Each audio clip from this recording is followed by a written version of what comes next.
आपका स्वागत है हमारे चैनल कथा दर्शन में। मैं जितेंद्र राठौड़ आप सभी के अंतर्मन में बैठे हुए परमात्मा को प्रणाम करता हूँ। आइए शुरू करते हैं हनुमान चालीसा की तुलसीदास जी द्वारा कृत 9वीं चौपाई। सूक्ष्म रूप धरी सिहई दिखावा, विकट रूप धरी लंक जरावा। आपने बहुत छोटा सा रूप धारण करके माँ सीता को दिखाया तथा भयंकर रूप धारण करके लंका को जलाया। तुलसीदास जी लिखते हैं, हनुमान जी ने सीता माता को अपना छोटा सा रूप दिखाया। इसका तात्पर्य यह है कि जीव कितना भी बड़ा क्यों ना हो, परंतु माता के सामने उसे छोटा ही होना चाहिए। भगवान को भी माता के सामने छोटा होना पड़ता है। तथा उन्होंने आगे लिखा, विकट रूप धरी लंक जरावा, अर्थात जीव भले ही सूक्ष्म हो परंतु उसमें अपार शक्ति होती है तथा उस शक्ति का उपयोग भगवान का साधन बनकर बड़े से बड़ा काम कर सकता है। यहाँ तुलसीदास जी का संकेत है कि जीव को सूक्ष्म बनना चाहिए, अहम को सूक्ष्म करना है, अहम कम करते जाओ। इसका अर्थ है कि सूक्ष्म बनो। जीव भगवान का साधन बनकर काम करे तो अहम शून्य बन जाएगा। जिस प्रकार हनुमान जी भगवान के साधन बनकर लंका में सीता माता की खोज करने गए तथा अकेले ही अपनी शक्ति से समस्त लंकापुरी को जलाया है। लंका दहन के पश्चात वापस आने पर श्री राम ने प्रशंसा करते हुए पूछा, हे हनुमान, बताओ तो रावण द्वारा सुरक्षित लंका और उसके बड़े बड़े अनोखे किले तुमने किस तरह जलाए? भला अपने स्वामी द्वारा की हुई प्रशंसा किसको अच्छी नहीं लगती? अपनी प्रशंसा को सुनना ही तो अभिमान उत्पन्न करा देता है। हनुमान जी नम्र होकर कहते हैं, प्रभु इसमें मेरी कुछ बड़ाई नहीं है, ये सब आप ही का प्रताप है।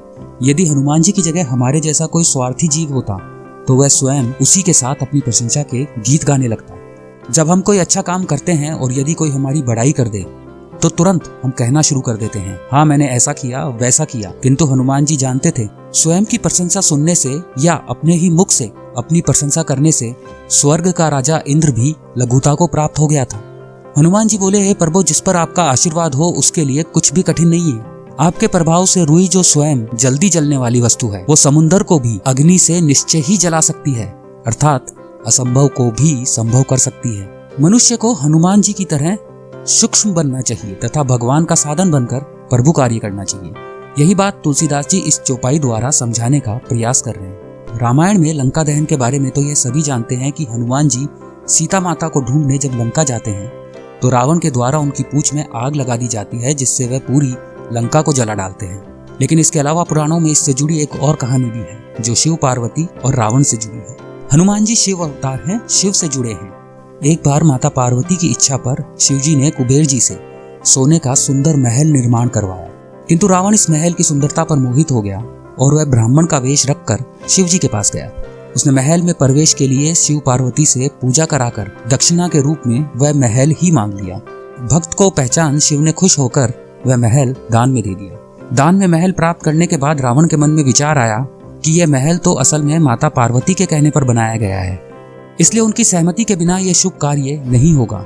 तब उसने शिव जी से माता पार्वती को भी मांग लिया और भोले भंडारी शिव जी ने इसे भी स्वीकार कर लिया।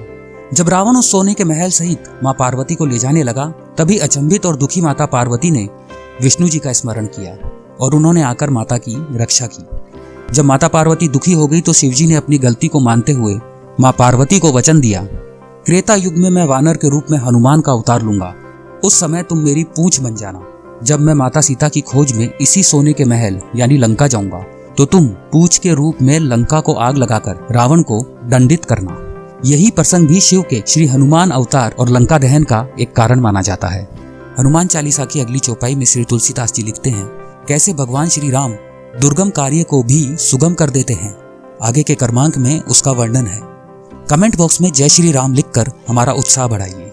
आपको हनुमान चालीसा का यह क्रमांक अच्छा लगा तो इसे लाइक करें, अपने दोस्तों और परिवार के साथ इसे शेयर करें।